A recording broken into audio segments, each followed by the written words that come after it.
Hey everybody, it's Preacher and it's time to don our nerd caps, something I particularly enjoy doing. I released the Blood DK guide yesterday and everybody was all up in arms about various things, and some people were like, no, this is actually correct, and then some people were like, no, you want to be doing this, you want to be doing that. So it's good that we actually get the chance to have a subject that we can really sort of cream our little nerdgasms over, because that doesn't happen very often, and that's sad. Most of the time when I do a guide, it is kind of like the bread and butter of stuff that I do. I love making like the top fives and the more edited stuff, but the guides are basically something that you guys come for, and I still very much enjoy making them.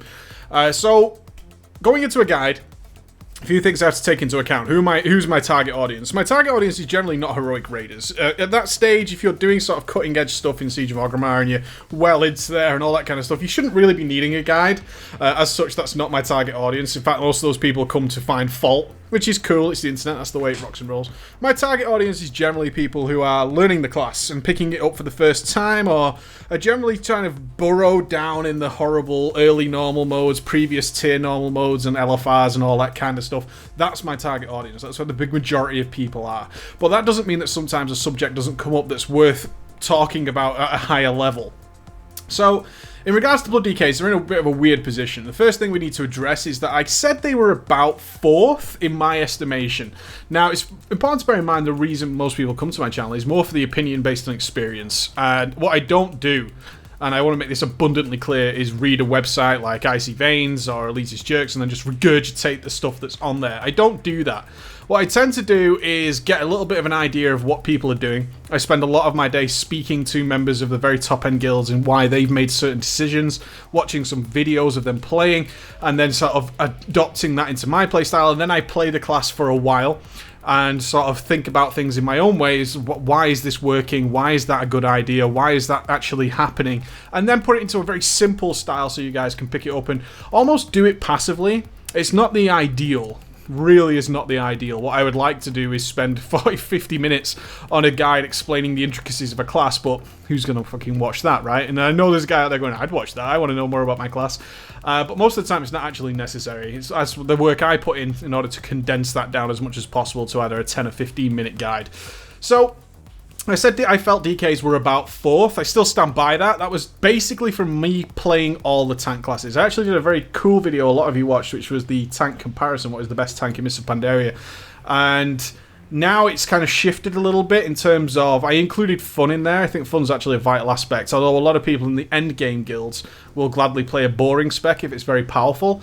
I tend to always include fun in it, because if you're not having fun in your class, I know from experience, I've re-rolled from my guild many times to classes I did not want to play, and ultimately you end up suffering as a result. That's just the way of life. So what I did is I went total nerd today in order to prepare for this video and get some good discussion coming. It's the best place for it, rather than on the actual guide, is to get a discussion going, because there are a lot of Blood DKs out there who are quite advanced who want to have this talk. So I checked World of Logs in terms of how our Blood DK is being represented. I kind of felt that during mid-Throne of Thunder is where I want to say that DK started to tail off in terms of their actual progression effectiveness. Now, understand that phrase, progression effectiveness. Not to say, what a lot of people don't realise when they say, well, I play a Blood DK and it works absolutely fine and I've stuck to a Blood DK through thick and thin, is that more often than not what the decision is made in any game raiding is we don't want any weaknesses in the chain. We want to reduce the weaknesses as much as possible, and if one particular tank is far better overall than another style of tank, then that's generally what gets represented. Okay, so I'm sure you can actually follow that sort of thinking. So I checked the World of Logs on where people are in Siege of Orgrimmar with heroic content. So this is going to be obviously looking at the very top end type of stuff. These are the numbers I actually came out with. We were looking at Thok the Bloodthirsty, 25 heroic. I'm going to talk about 10-man separately. And we saw 244 prot paladins represented there, 205 warriors represented, prot warriors, then 175 monks. And then we had the VKs coming at 115. That's as of like an hour ago of recording this video. And then way at the bottom was the Guardian Druids, who started struggling early, actually. Terrace of the Springs, Mogasham Vaults time is when the Guardians really started to struggle. And there's 64 of those. So in terms of representation, at least in the 25 heroics for this purpose, they are 4th, exactly 4th, which is I found surprising. I was hoping they wouldn't be 1st, but to be exactly 4th, I'm pretty chuffed with that. Why is that, and why is the gearing a big issue? Why is gearing not easy? I would say that at the moment the Blood DKs are a kind of undefined spec that's actually looking for ways to become more improvement. And a lot of people don't like to say things like, I'm kind of being ineffective in comparison to other tanks. You can certainly do every single piece of content on a Blood DK. Of course, there's nothing they really suck at. But other tanks are more effective. So, Blood DKs are currently in the position of looking for a way to become more effective. Okay, a lot of classes go through this, is trying to make things work because the situation in the environment is not ideal to our needs. And that's led to, actually, the first post I found regarding the avoidance gearing was about the 28th of September, so about a month ago, almost to the day, was the first post that came up regarding the sort of avoidance style of work. Now, what happens, as many of you will probably understand, or maybe you don't realise it's happening, is there are a couple of real big pitfalls when it comes to gearing and setting up your character for the ideal min-max, okay? Min-max, you should know what min-max is by now. And that is Armory. The Armory is the first major pitfall. The Armory is one of the most easily accessible ways of fucking up your character. And that is because a lot of people... What is the Armory? The Armory is essentially a snapshot taken completely out of context of a character at the time he logged out. So what happens is people look at that snapshot and they don't realise the context it was done in. And then they base a lot of decisions going forward on that. Now, a lot of the time, that's actually fine. Most people aren't doing something pretty wacky or crazy before they log out. But just out of interest, we look at some of the very big names in the Blood DK world. Certainly not saying they're the best, but they're certainly the ones who are most prominent. If I was to Armory Ragewin right now, a very famous Blood DK, very on top of his game, very active on the Elitist Jerks thread. If I was to check him right now, it says he's a level 90 Blood DK, and he's currently completely geared out for Frost. But his spec says Blood. Now, that is the kind of thing that causes a lot of problems, because I've already had emails, which I always find kind of hilarious when people do that, is people have emailed me saying, you said this kind of gemming, and I see people arguing about avoidance, but I just armoried somebody, is how the email came through, and they were fully gemmed for crit. What's going on there? Well, I obviously found out, yeah, you've armoried Ragewin, and you want to know why he's Blood and gem with crit, because he's actually geared for Frost. So you have to be very careful about running into that scenario. So, moving on from that and why this is relevant is this idea of the avoidance style of tanking is becoming more popular. I wouldn't say it was along the lines of Master Frost, which was kind of gimmicky in order to make certain things, try and push an extra little squeeze of DPS out. What I will say is the avoidance style of tanking and gearing, I should say, the avoidance gearing of the Blood DK is to fit a certain problem. Now, because a lot of people don't really go in depth on the problem, they don't know what it is. What they do know is that a lot of endgame DKs are gemming for things like parry. And then they do that. And then they say that, well, whatever else is happening is wrong. Think of it like when we try and compare hardware, is always the easiest comparison here, is whatever anybody has is best and everything else is absolute dog shit. You know the situation. Everybody who buys Razer is a fool because you bought SteelSeries or whatever. And this creates this dilemma, is people don't really understand why that is happening. So we can get into that discussion today, and you guys can post your comments down there. The reason I didn't, I've already watched my guide, and I fully stand by it. It totally fits my target audience. The reason I didn't go in depth, I mentioned avoidance gemming in both the gameplay and the guide, is that the problem is people who are sitting or wasting blood shields.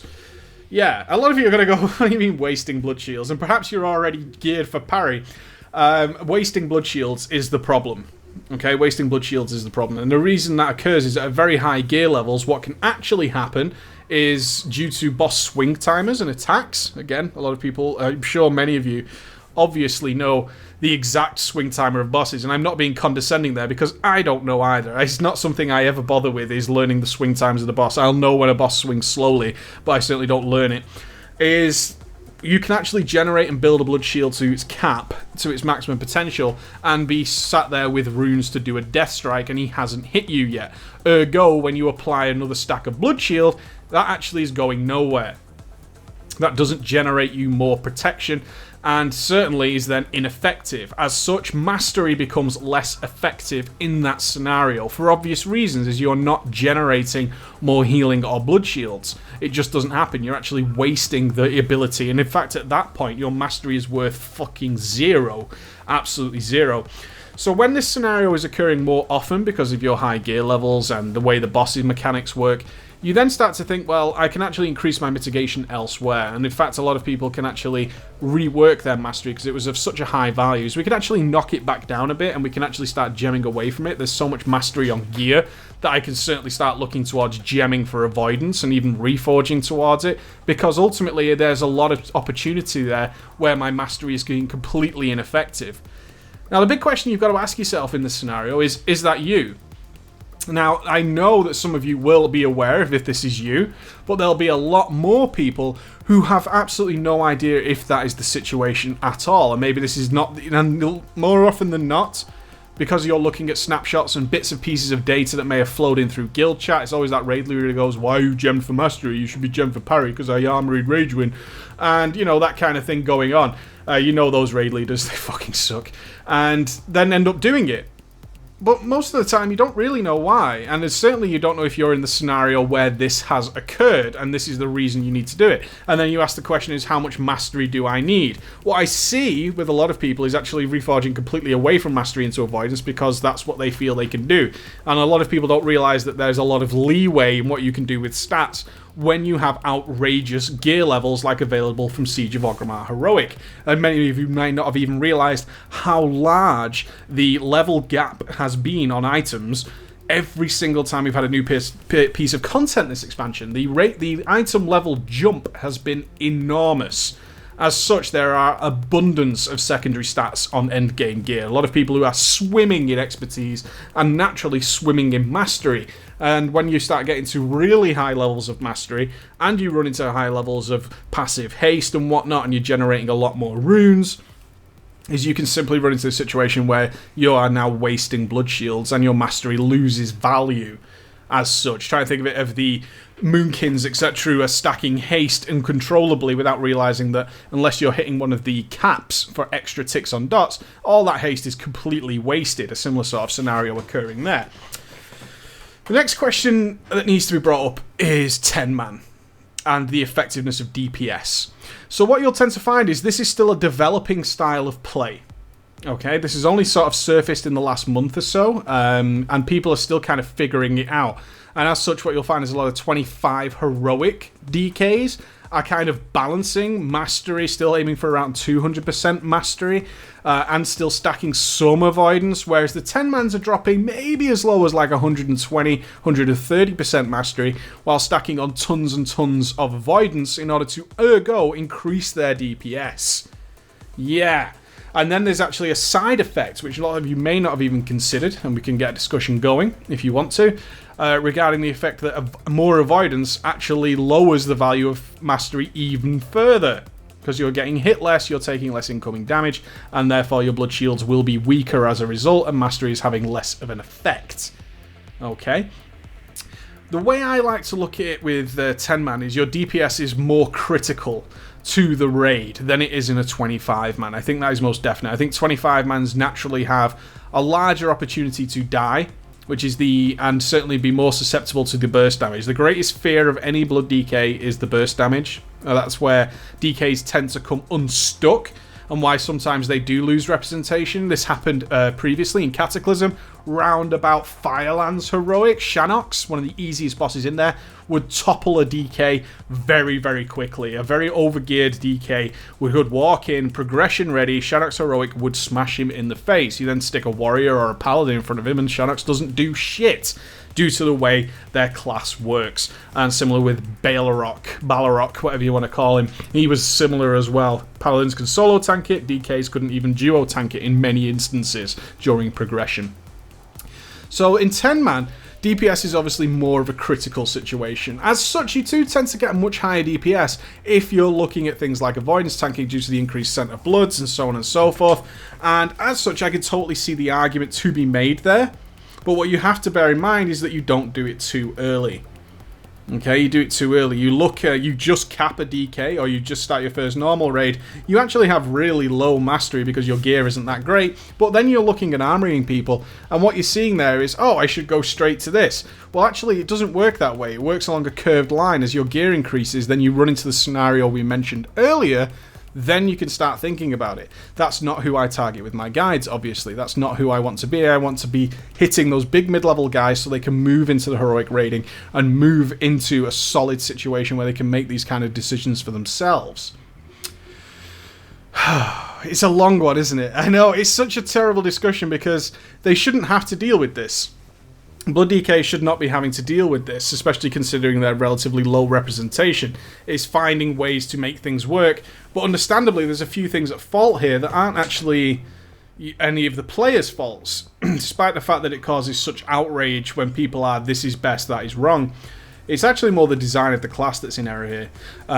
It was a great idea because Blood DKs were the initial ideal of active mitigation, but in fact it's not active mitigation as far as I see it. I prefer to think of Blood DKs as reactive mitigators in terms of they prepare somewhat for incoming damage, but ultimately it's the blood shield you generate after that big hit or big combo of hits, which tends to be the biggest danger, that actually separates the men from the boys.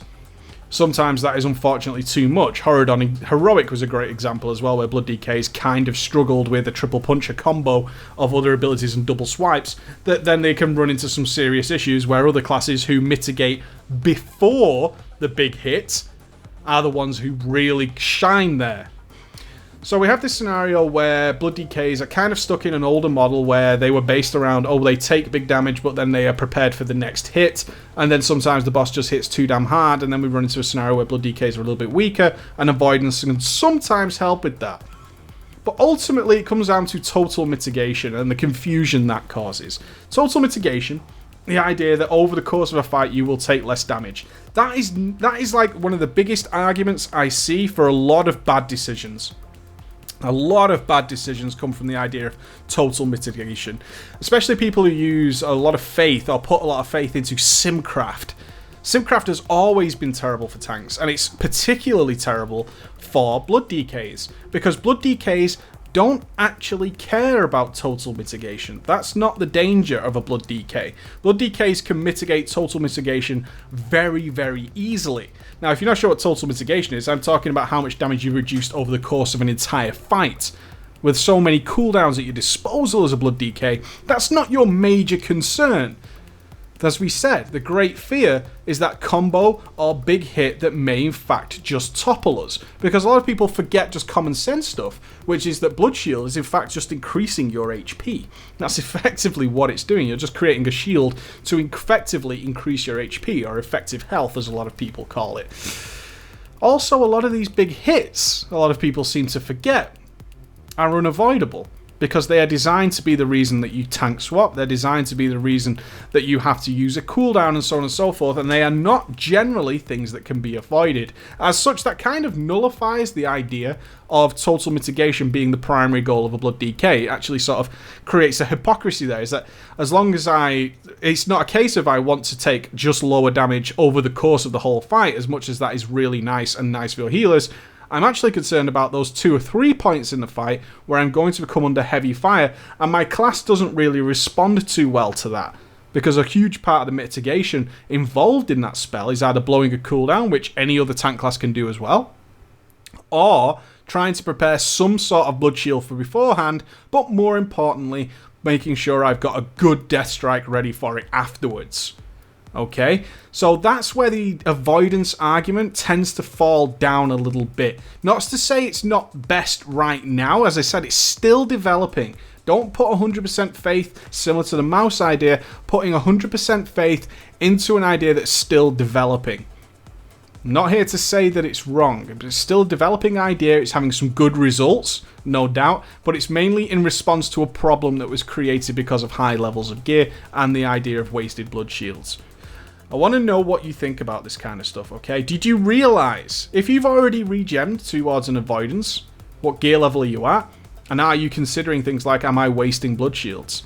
Do you feel comfortable with your level of mastery? Or are you not even sure what should be a comfortable level of mastery? Are you able to judge based on a fight or an encounter that your mastery is kind of, I can afford to lose a little bit here? Are you basing it purely on whether or not you die? Right? Whether or not you die. I didn't die here, so I can afford to do a lot of things.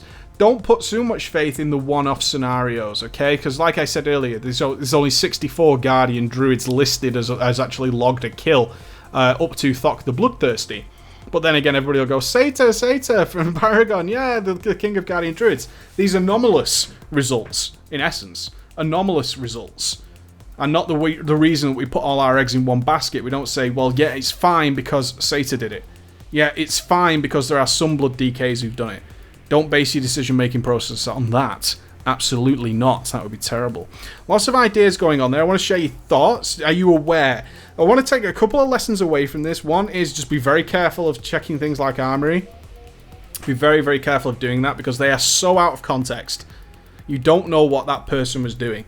And especially if you're looking at people who are on the cutting edge of the game, it's very common to have regemmed or swapped glyphs or done something a little bit crazy in order to make that work. Okay? And then you look at it and say that must be what he rolls in all the time. No, don't do that. Okay? Alright guys, I'll see you again. Have a good discussion. Bye.